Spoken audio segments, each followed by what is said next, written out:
Assalamualaikum warahmatullahi wabarakatuh. Perkenalkan, nama saya Muhammad Syafii Barok dari Ilmu Al-Quran dan Tafsir. Saya akan menjelaskan tahsin dan tajwid Al-Quran, mata kuliah ilmu tajwid. Nah, di pembahasan pertama kita akan membahas tentang ahruf sab'ah. Ahruf sab'ah adalah para sahabat mendengar bacaan Al-Quran dari Nabi SAW dalam berbagai keadaan dan kesempatan dengan 7 huruf atau ahruf sab'ah. Nah, pembahasan selanjutnya adalah pengertian dari qiraah sab'ah. Qiraah sab'ah itu ada 7 macam bacaan Al-Quran yang disandarkan pada 7 imam qura, dan masing-masing imam mempunyai 2 murid atau 2 rawi. Yang pertama ada Imam Nafi dengan perawinya adalah Qalun dan Wars. Yang kedua adalah Abdullah bin Katsir dengan perawi Al-Bazzi dan Kumbul. Nah, yang ketiga ada Abu Amr dengan perawi Ad-Duri dan As-Susi. Yang keempat adalah Abdullah bin Amr dengan perawi Hashim bin Ammar dan Ibnu Zakhwan. Yang kelima ada Imam Asim dengan perawi Syu'bah dan Hafiz Ibnu Sulaiman.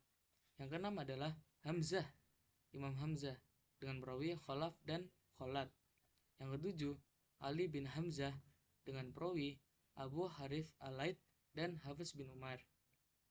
Nah, dari ketujuh imam tadi itu dinamakan qiraat sab'ah. Nah, gak cuma ada qiraat sab'ah. Imam Ibnu Al-Jazri itu menambahkan ada 3 tambahan imam qura yang dinamakan menjadi qiraah asyrah. Siapa aja dari ketiga imam tersebut? Yang pertama ada Imam Yazi dengan perawi Isa dan Ibnu Jamas.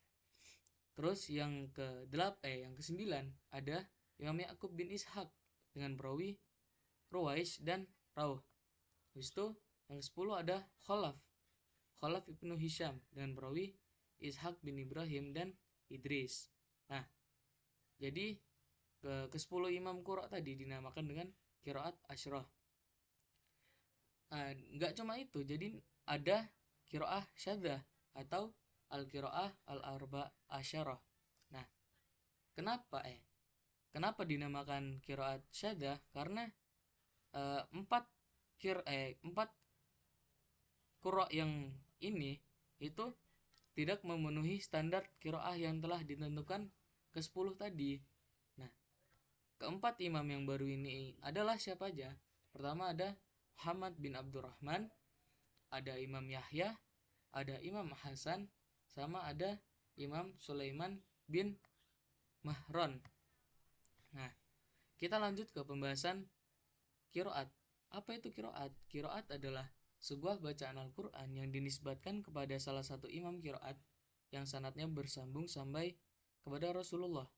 Seorang guru yang salah satu ragam bacaan Al-Quran dinisbatkan kepadanya dinamakan qori atau imam qura. Nah, riwayat adalah sebuah bacaan Al-Quran yang dinisbatkan kepada orang yang mengambil salah satu ragam bacaan Al-Quran dari seorang imam. Nah, meskipun melalui wasithah, seorang murid yang mengambil bacaan Al-Quran dari imam disebut rawi. Nah, yang ketiga adalah torik atau torikoh, sebuah bacaan Al-Quran yang dinisbatkan kepada orang yang mengambil salah satu ragam bacaan Al-Quran dari seorang rawi. Seorang murid yang mengambil bacaan Al-Quran dari seorang rawi disebut torik. Nah, kita lanjut ke pembahasan singkat dari biografi Imam Asim dan rawinya Hafiz.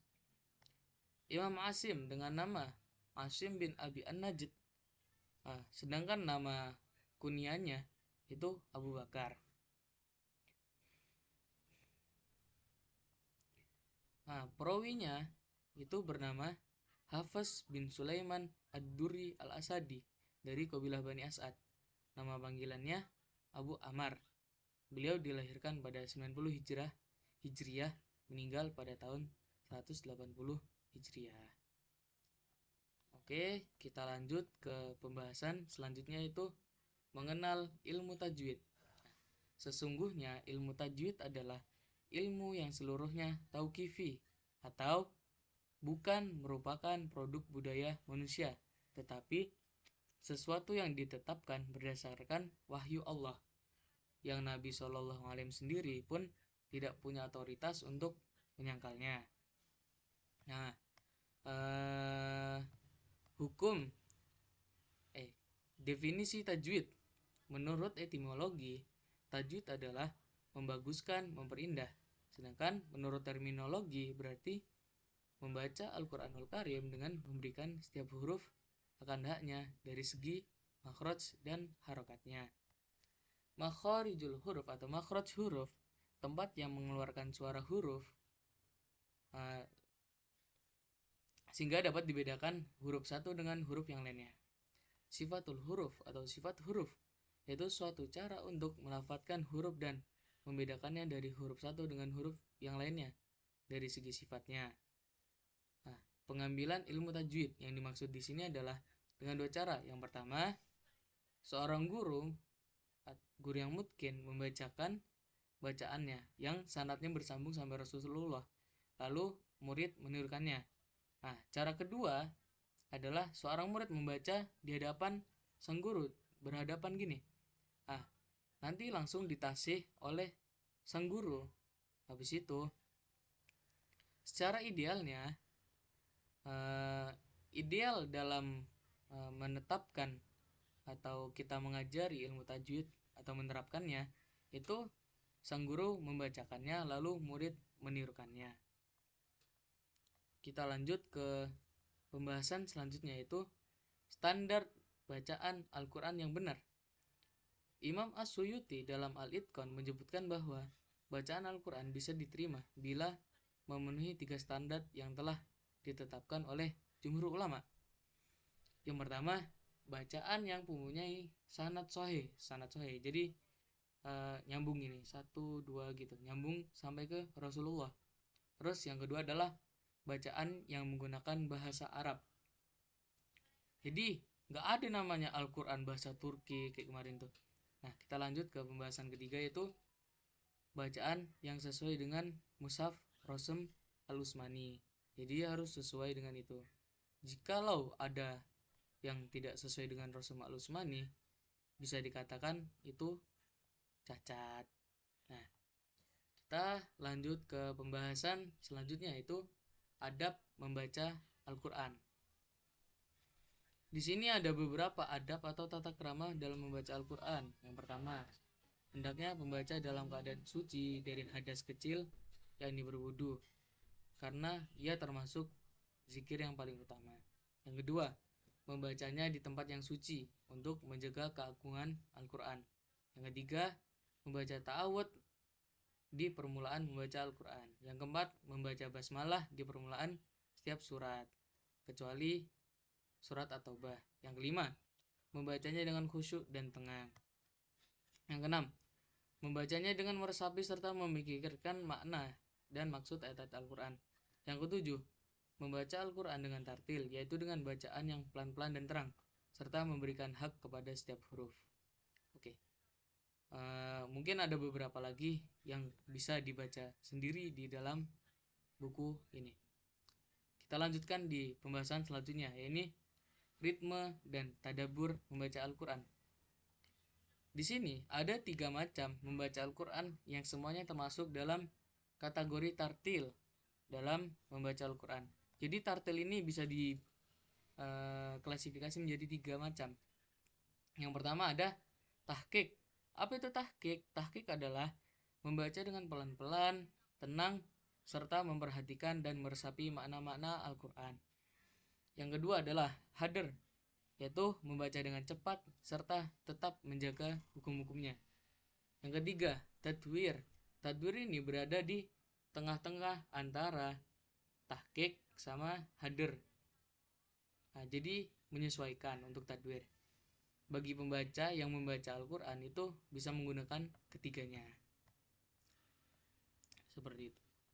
Kita lanjut ke pembahasan selanjutnya, yaitu hal-hal yang membantu dalam menghafalkan Al-Quran.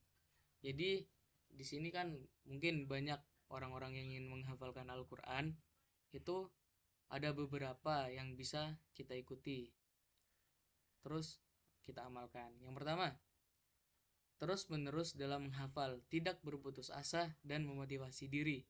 Yang kedua, menjauhkan diri dari maksiat, agar kita bersih hatinya, lebih gampang masuk ke dalam pikiran, mudah dalam menghafal. Kita hindari dulu maksiat untuk mencapai titik penghafalan itu. Terus membaca takbir mulai dari akhir surat Ad-Duha sampai An-Nas. Terus disunahkan bagi pembaca hendaknya membaca surat Al-Fatihah jika sampai pada akhir surat An-Nas. Lalu membaca surat Al-Baqarah sampai wailaikahumul muflihun. Dari Ibnu Abbas bahwa ada seorang bertanya, "Ya Rasulullah, perbuatan apa yang paling utama?" Nabi menjawab, al-hal dan murtahil, dan seterusnya. Selanjutnya ke pembahasan permulaan membaca Al-Quran. Ada namanya al-isti'adah. Apa itu al-isti'adah? Isti'adah adalah membuka atau bacaan yang membuka atau memulai bacaannya dengan membaca ta'awud, baik pada waktu mulai membaca di permulaan surat atau di tengah-tengah surat. Hukumnya ini adalah dianjurkan atau disunahkan. Habis itu basmalah. Tempat basmalah diletakkan ketika memulai membaca di permulaan beberapa surat. Adapun bagi pembaca, apabila memulai membaca di tengah-tengah surat, maka boleh memilih. Nah, yang kedua, hukum basmalah menurut mazhab Syafi'i wajib pada surat Al-Fatihah karena basmalah termasuk ayat dari surat Al-Fatihah. Lanjut ke pembahasan selanjutnya, ini tempat-tempat keluarnya huruf. Yang pertama, makhraj.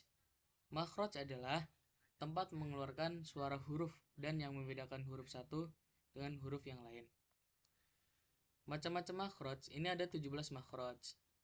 Yang di sini dibagi menjadi 5 inti, yaitu al-jauf, bagian rongga mulut dan rongga kerongkongan, terus al-halku, tenggorokan, al-lisan, lidah, asyafatan, kedua bibir, al-khayshum, pangkal hidung. Al-jauf ini biasanya terletak pada ketiga huruf mat. Apa aja? Yang pertama ada alif mati yang huruf sebelumnya itu di fathah. Terus ada waw mati yang huruf sebelumnya itu dhammah. Terus ada ya mati yang huruf sebelumnya adalah kasrah. Yang kedua, ada al-halku. Di sini al-halku itu menjadi 3 makhraj untuk 6 huruf. Yang pertama adalah pangkal tenggorokan. Di sini pangkal tenggorokan yang hampir dekat dengan dada. Itu hurufnya apa aja? Ada h sama ada h. Salah. Ada hamzah sama ada h. Jadi a sama h. Nah, terus tengah tenggorokan, di tengah-tengah sini itu ada huruf h sama ain. Nah, yang ketiga itu ada ujung tenggorokan. Apa aja? Ada kha sama ada ghain. Yang ketiga ada alisan. Alisan sendiri ada pembagiannya. Ada yang di pangkal lidah seperti di huruf qaf sama di huruf kaf. Itu yang kedua ada di lidah bagian tengah. Apa aja hurufnya? Ada ya, selain huruf mat tadi, ada jim sama ada shin. Yang ketiga ada tepi lidah. Hurufnya ada dot sama ada lam. Nah, yang keempat ini ada lidah bagian bawah. Itu ada nun, ro, to, dal, ta, swat, zain, sin, dot, za sama sa. Nah, yang keempat asyafatan, kedua bibir. Apa aja? Ada 2 tempat. Ada bibir mulut dalam sebelah bawah, diangkat mengenai huruf gigi dari atas, ada fa. Terus yang kedua ada makhraj yang keluar di antara 2 bibir, ada waw, ada mim, ada ba. Yang kelima ada al-khayshum, pangkal hidung. Ada yang mengatakan yaitu lubang yang sambung pada suatu di antara hidung dan bibir. Itu tempat keluar gunnah. Contoh kayak ada nun tasdid sama ada mim yang ditasdid. Nah, kita lanjut ke pembahasan di bab ke-10 yaitu lakob huruf.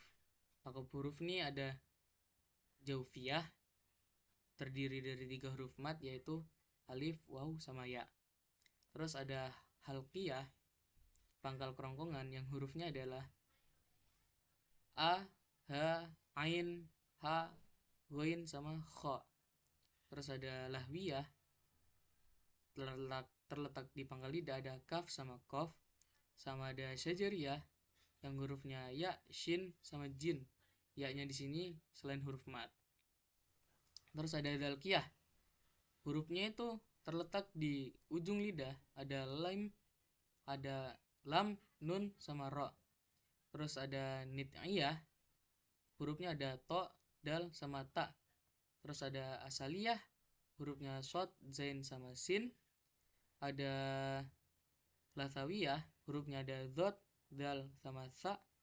Sama ada syafawiyah, terdapat dalam bibir yaitu waw. Wawnya di sini selain huruf mat, ada mim, fa, sama ba. Pembahasan selanjutnya yaitu sifat-sifat huruf. Sifat adalah cara atau metode melafadzkan atau mengucapkan.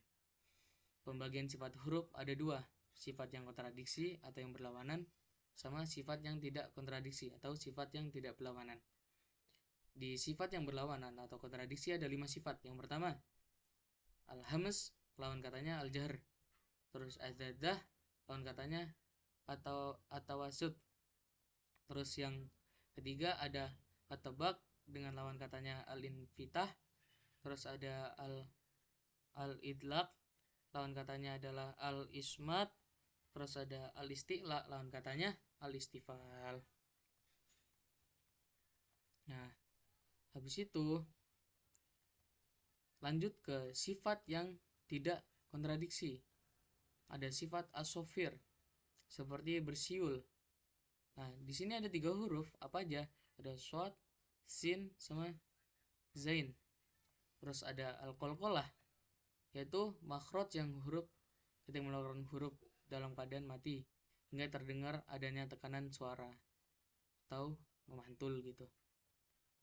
Al-qalqalah ada 2, ada sugro dan ada kubro. Terus ada alen.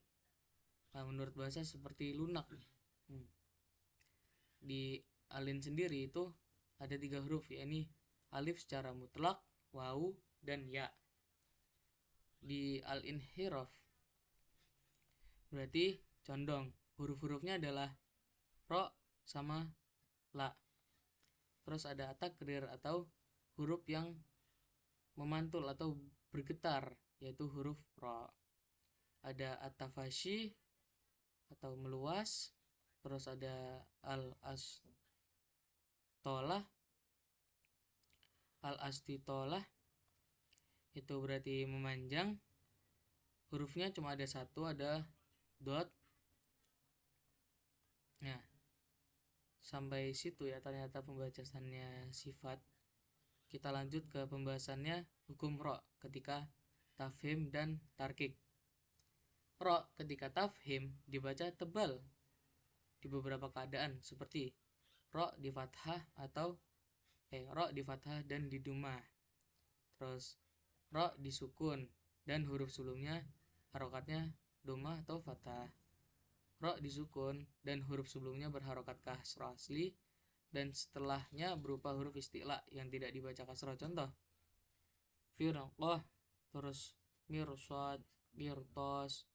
Terus ada ro disukun dan huruf sebelumnya berharokat kasrah arid atau tidak asli.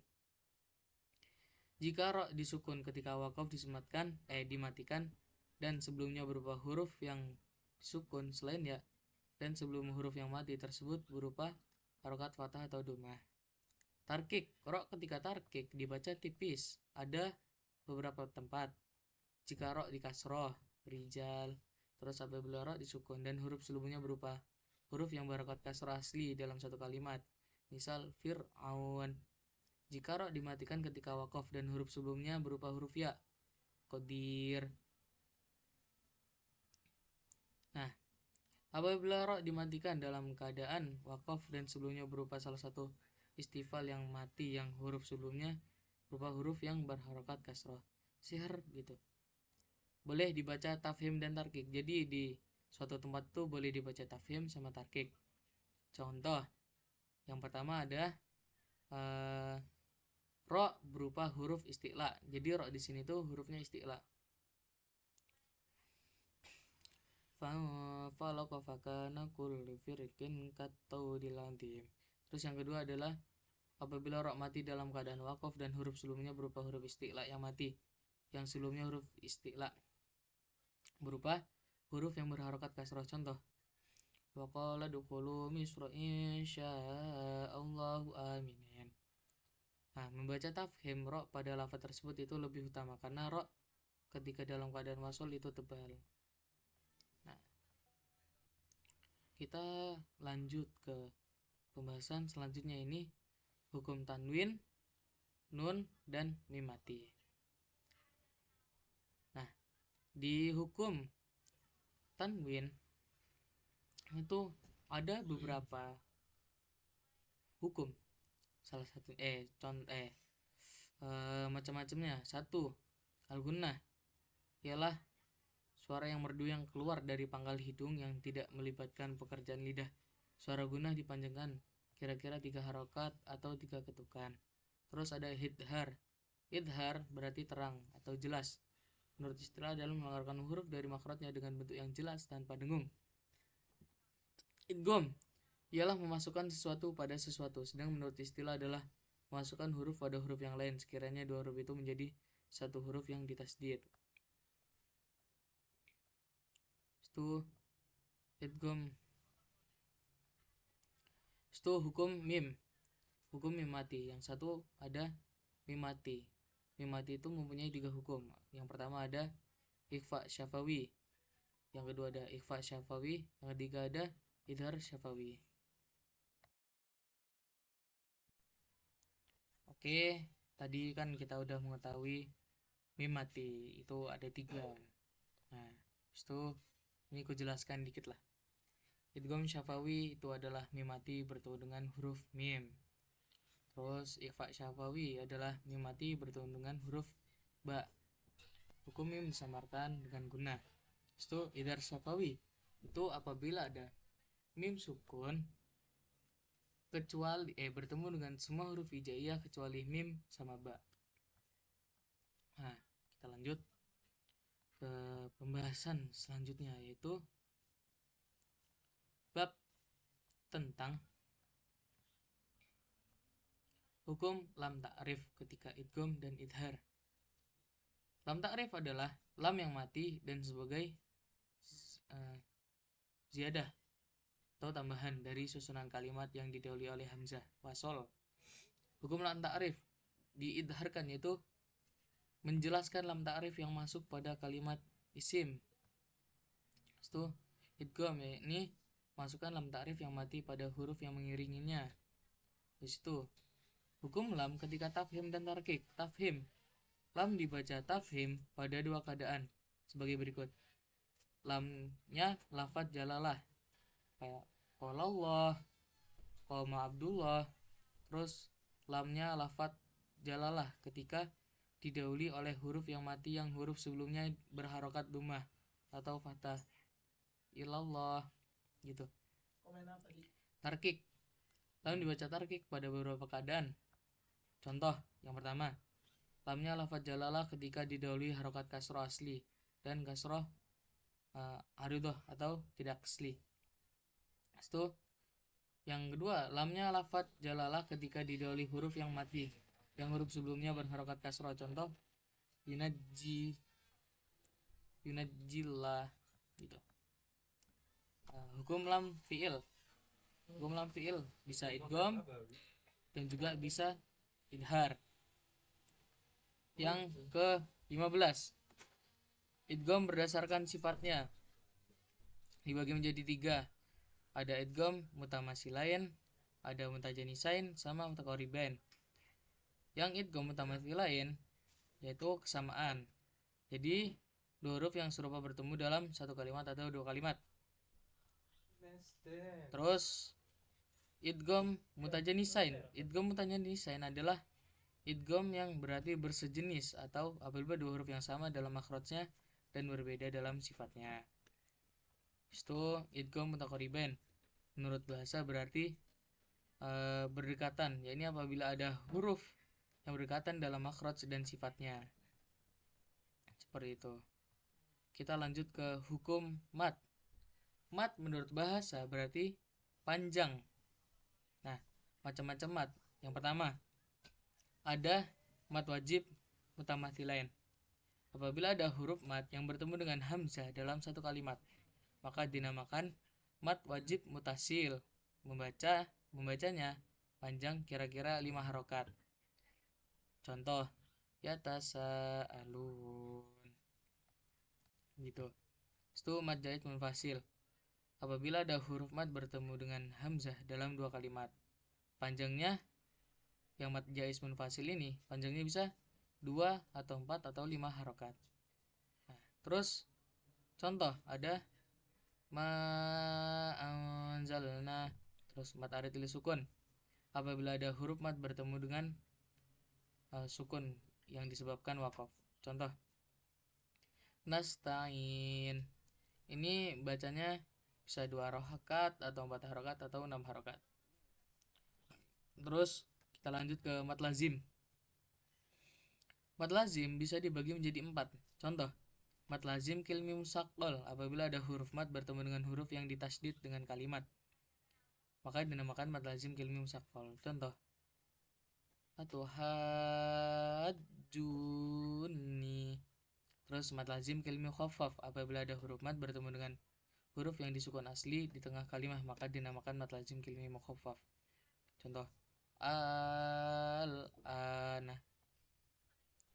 Mat lazim harfi musaqqal. Apabila ada huruf mat bertemu dengan huruf yang ditasydid pada permulaan surat yang berupa huruf hijaiyah. Contoh di sini alif lam mim to sin mim. Terus yang keempat ada mat lazim harfi mukhaffaf. Apabila ada huruf mat bertemu dengan huruf yang disukun pada permulaan surat yang berupa huruf hijaiyah. Contoh kaf ha ya ain shad. Terus ada yang kelima mat silah.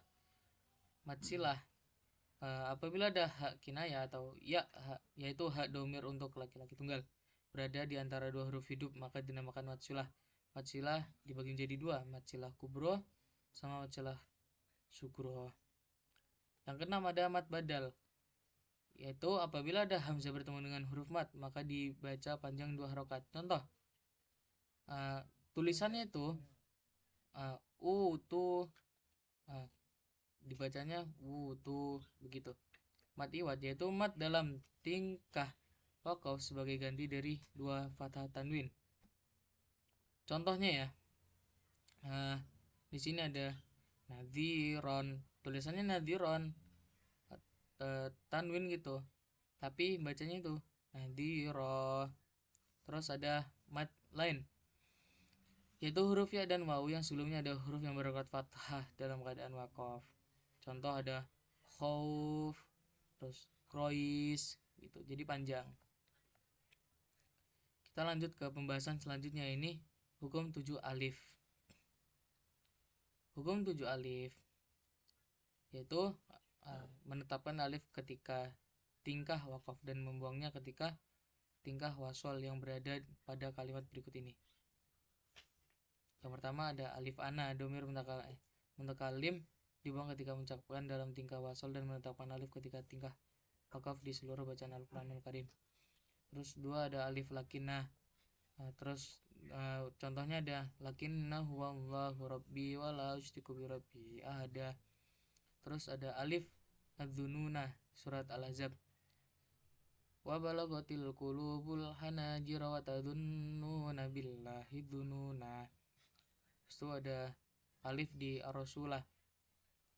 Yauma tuqallabu wujuhum finnari yaquluna ya laitana ta'nallaha wa ta'nar rasulah.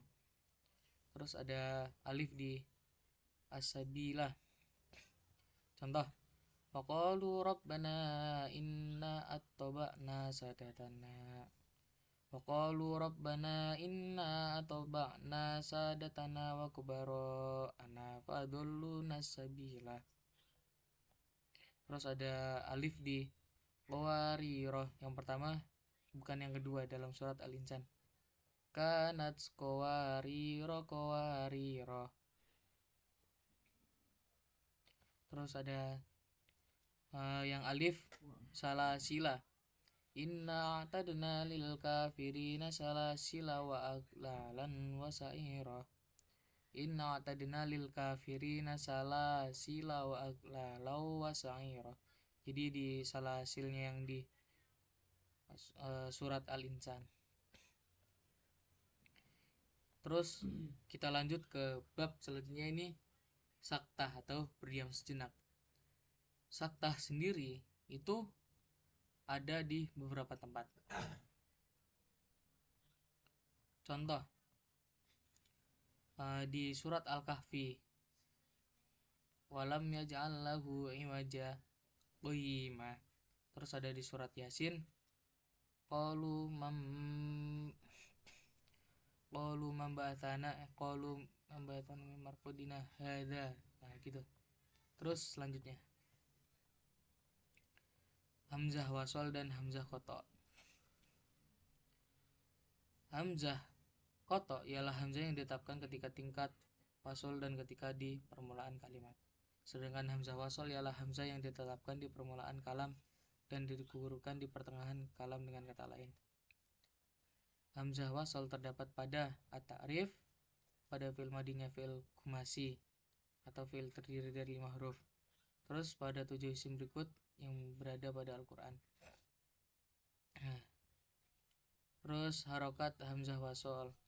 Apabila suatu kalam dimulai dengan hamzah wasol maka berharokat fathah jika masuk pada ta'rif. Yang kedua kasrah.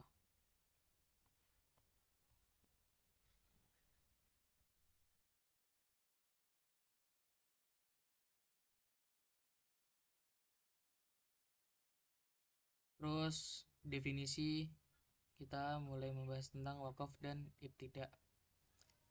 Waqaf menurut bahasa berarti berhenti dan menahan.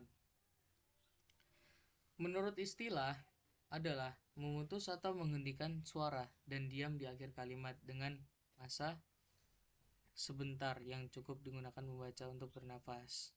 Terus habis itu ada al-qata, yang dimaksud di sini adalah memutus bacaan dengan niat mengakhiri bacaan. Hal ini seyogyanya dilakukan di penghujung ayat.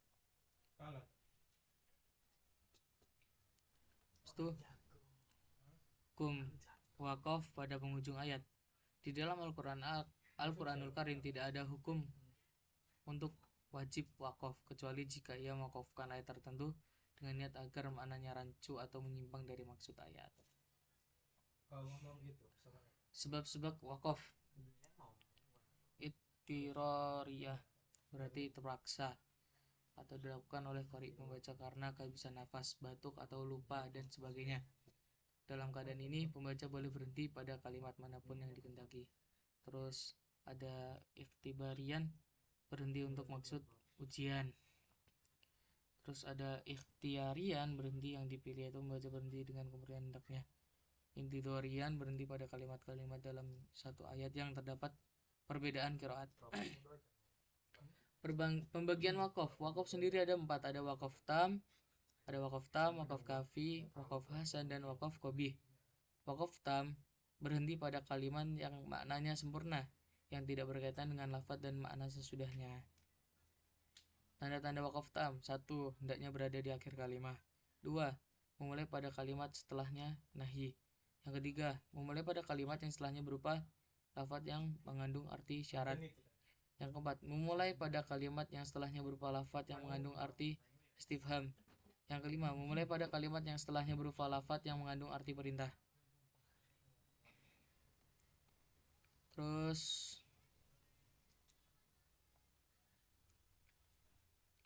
kita lanjut di pembahasan waqaf kaf.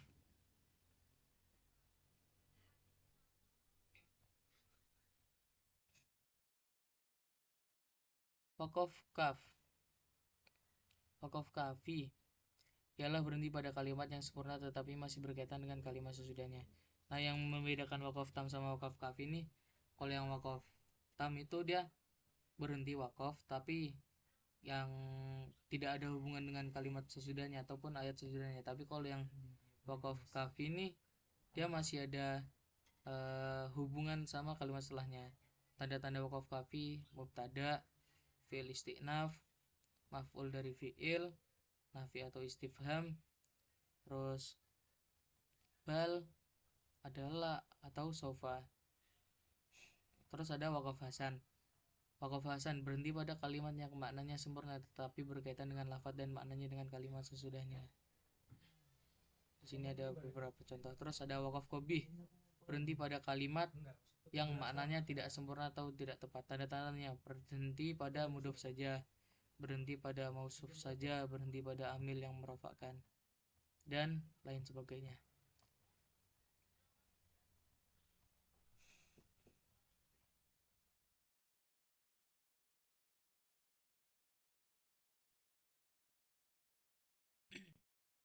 Kita lanjut dari ibtida.